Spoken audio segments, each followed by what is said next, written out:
안녕하십니까. 백승주입니다. 봄이 완연했습니다. 건강에 유념하시고요. 코로나 극복에 만전을 기하시기 바랍니다.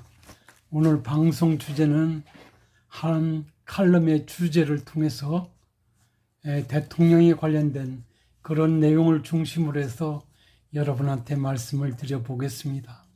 대한민국은 어쩌다 대통령이 나라가 됐나라는 주제로 여러분한테 말씀을 드려보도록 하겠습니다. 어제 아침 중앙일간지에 어쩌다 대통령이라는 한 정치학자의 칼럼을 읽으면서 놀라지 않을 수 없었습니다.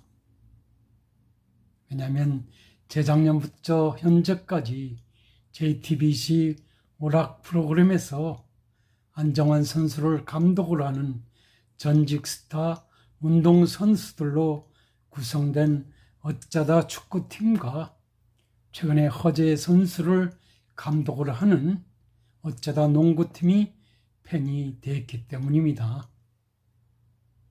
그런데 칼럼 제목이 어쩌다 대통령이었습니다. 문재인 대통령을 지칭하는 것입니다.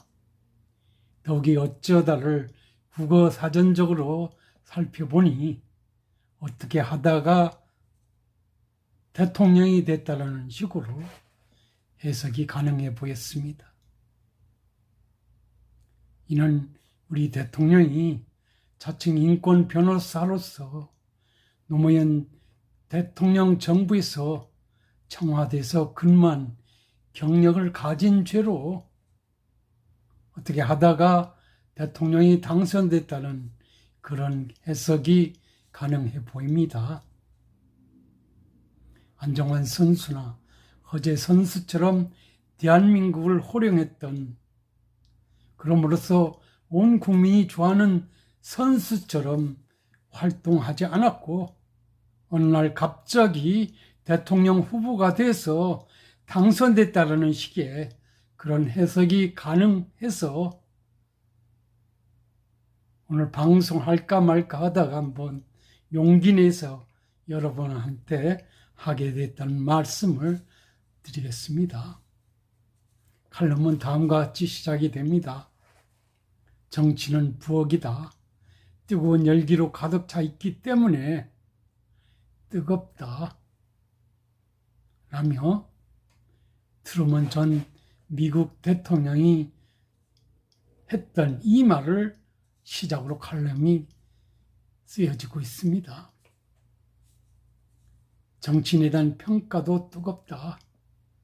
트럼프 전 미국 대통령을 둘러싸고 지난해 미국 민주주의는 큰 불길에 휩싸인 적이 있다.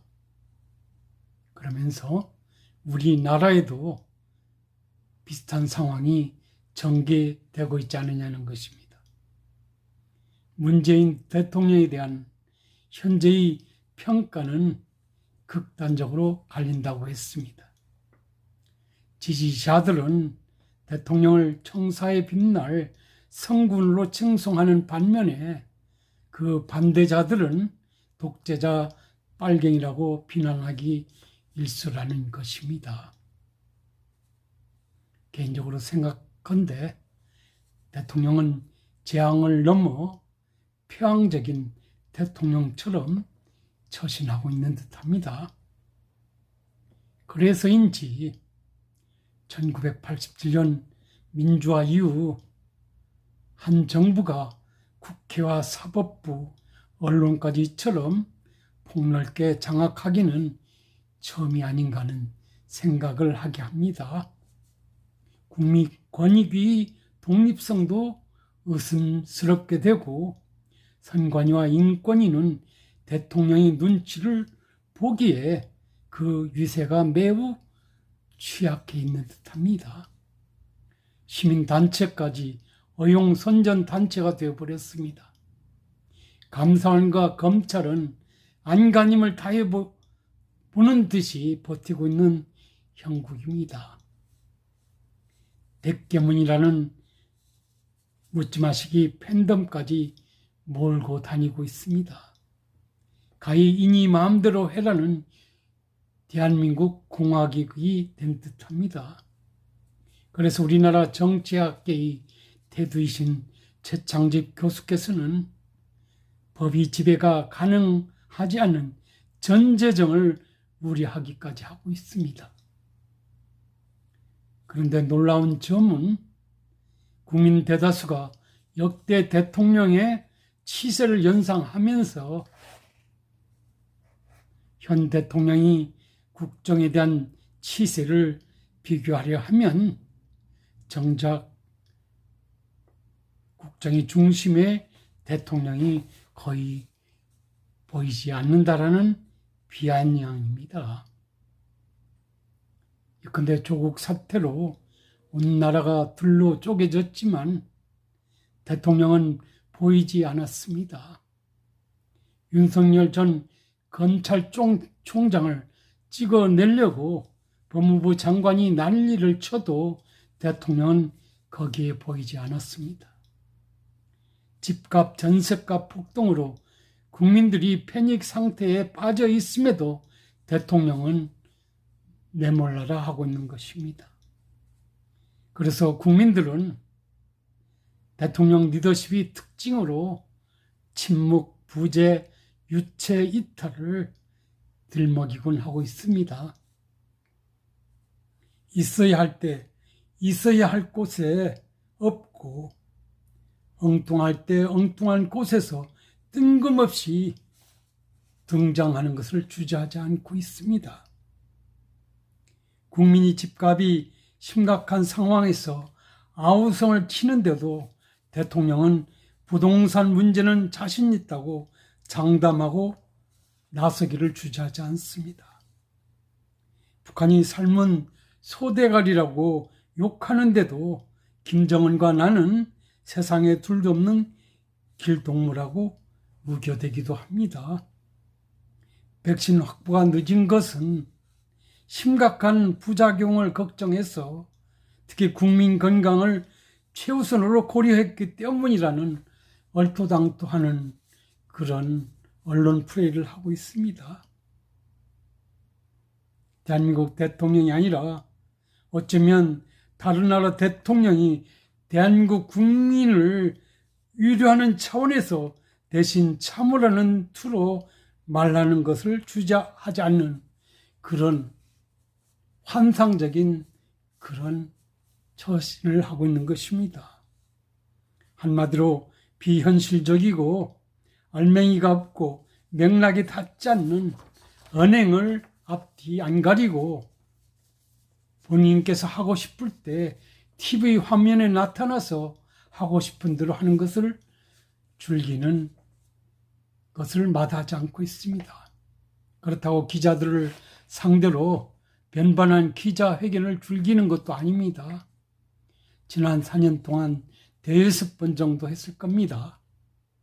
이 분야에서는 대통령이 비난했던 전직 대통령이나 도찐개찐이 아닌가 하는 생각을 해봅니다. 그렇다면 이런 대통령이 어떻게 총통에 버금갈 권력을 장악하고 있는 것일까요? 탈원전부터 시작해서 어떻게 4년 만에 나라를 거의 해체 수준까지 만들어낼 수 있는 신통력을 발휘할 수 있었는가요? 안보도 마찬가지입니다. 공산주의자 김원봉을 국군이 뿌리로 규정하고 국방백서에서 북한 주적 개념을 빼버리고 한미연합훈련은 형식화시켜버리고 국가정보원이 대공수사권은 폐지시켜버렸습니다. 그 사이 북한은 실질적 핵 보유국이 되어버렸고 전술핵 개발까지 공언하고 나섰습니다. 그런데 얼마 전 한미 공동성명에서 북한 비핵화가 빠져버렸습니다. 전시작전 통제권 전환도 가속화시켜 나가겠다고 합니다. 안보에 관한 한 역대 정부와 비교해서 너무 체계적이고 집요하게 무너뜨리고 있기 때문에 국민이 한 사람으로서 무서울 뿐입니다. 그렇다면 대통령을 반대하는 사람들 편에서 우려스러운 상황이라고 직시되는 이 모든 사태들이 중심에 과연 대통령은 있기는 한 건가요? 지난 1월 말 비서실장은 국회에서 검찰 수사권이 완전 폐지에 대해 속도 조절이 필요하다는 대통령의 뜻을 국회의원들에게 전했습니다. 그러자 특히 여당 의원들이 일제히 이를 부정하며 압박하고 나서는 모양새 사나운 어떤 화면이 비춰지기도 했습니다. 그래서 비서실장은 결국 속도 조절은 대통령의 표현이 아니라고 번복하는 그런 어처구니 없는 상황을 연출하기도 했었습니다. 테크노크라트로서 국민을 위한 법무행정을 충실히 수행해야 할 법무부 장관은 자신이 행정관료가 아니라 당원이라고 우겨대기도 합니다. 국민이나 대통령보다도 자신이 소속한 당이 먼저라는 뜻을 내비치고 있는 것입니다. 이런 사태는 여당에 의해 대통령의 뜻이 뒤집힌 것 중 하나의 사례에 불과할 뿐입니다. 이를 두고 물론 언론들은 대통령이 내임덕에 임했다는 것이고 재집권을 꿈꾸는 실세의원들이 쿠데타라고 해석하는 해프닝도 벌어지고 있는 것입니다. 대통령에 대한 평가 중 임기 초부터 특히 강조되는 것은 소위 쇼통령이라는 말이 되겠습니다. 그의 정치 역정을 살살이 아는 전직 국회의원에 따르면 개인으로서 대통령은 후보가 없던 노사모가 못살게 들볶아서 마주 못해 엎혀서 대통령 후보로 나왔다는 것입니다. 그래서 어쩌다 대통령이 됐지만 어쨌든 대통령이 됐으면 자기 소신을 갖고 국정을 잘 운영해 나가야 하는데 그게 지금 안 되고 있다는 그런 비판인 것입니다.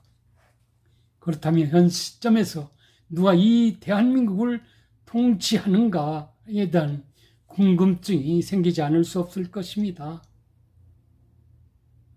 박범계 법무부 장관은 전 민정수석에게 왜 우리 편에 서지 않는자고 몰아세운 적이 있습니다.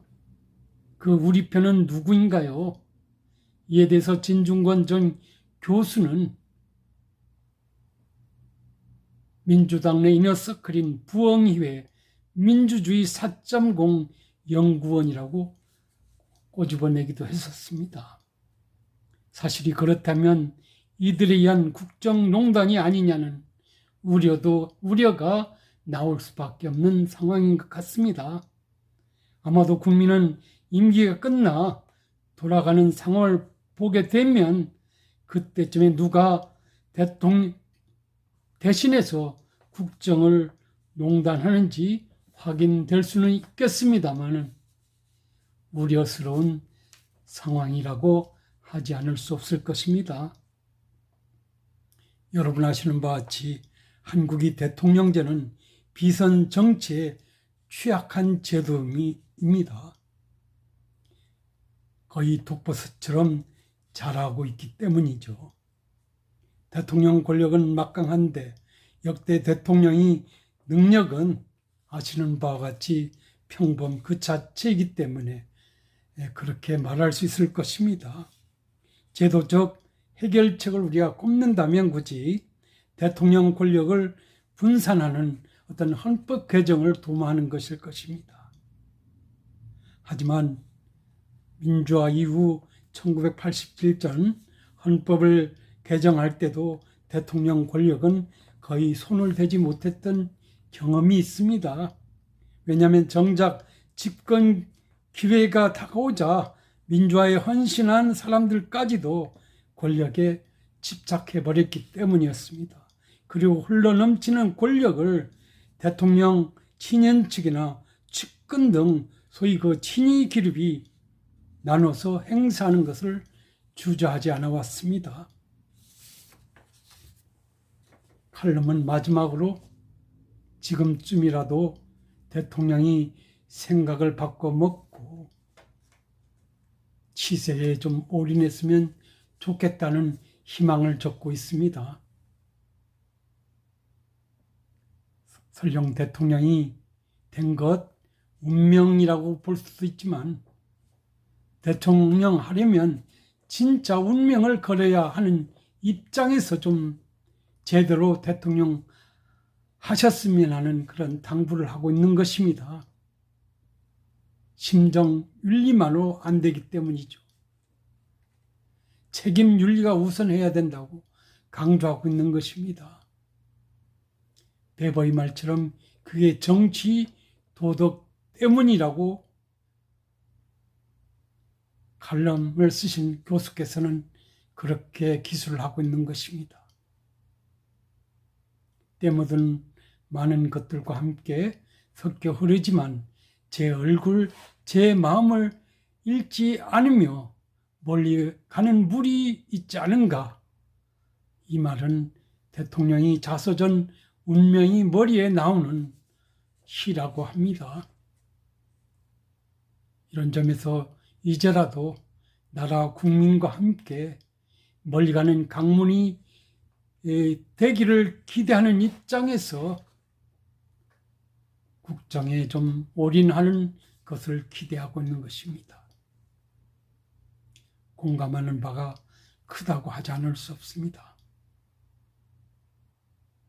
생각한데 어쩌다 대한민국 팀이든 안정원이 어쩌다 축구팀이든 허재이 어쩌다 농구팀이든 감독은 출중한 역량과 리더십을 겸비해서 5천만 국민을 통솔할 수 있어야 함이 마땅하다고 봐집니다. 그러나 현실적으로 칼럼이 내용에 비추어서 대한민국 팀의 대통령은 그저 그런 대통령이 아니냐는 그런 우려감을 지울 수가 없습니다. 반면에 일요일 저녁 온 가족이 둘러앉아 즐기는 어쩌다 축구팀이나 어쩌다 농구팀을 응원하는 즐거움을 만끽할 수 있다는 것은 안정환 감독이나 허재 감독이 출중했던 실력을 알고 있기 때문이고 안정환 감독이나 허재 감독이 온 정성을 다해서 코칭했는데도 각 개인 선수들이 실수를 연발하는 그 즐거움을 만끽하기 위해서 TV 화면에 앉아 있는지 모르겠습니다. 그런데 지난 4년 동안 위세 등등한 대한민국 팀 감독께서는 그 반대인 경우가 허다하다는 점입니다. 똑똑한 국민보다는 감독이 엉성하다고 하는 그런 비판이 가능해 보일 듯합니다. 칼럼처럼 말입니다. 팀원보다 감독이 엉망진창인 그런 나라 말입니다. 그러게 팬덤 정도나 인정하지 그 반대는 TV를 끌 수밖에 없었던 그런 그 엄연한 현실을 우리가 연상해 본다면 과연 대한민국은 누구의 나라인지 걱정하지 않을 수밖에 없습니다. 어쩌다 대한민국 국민 입장에서 본다면 대통령 임기 후에 누가 아니면 특정 집단이 농간치기 위해서 선거라는 제도를 악용해서 대통령을 세웠고 그것을 조종하고 있었다는 것이 만약에 사실로 드러나는 경우라면 그런 농간에 대해 있는 관련자들에 대해서는 어떤 그 국민적 준엄한 심판이 내려져야 하지 않을까는 그런 생각을 하게 합니다.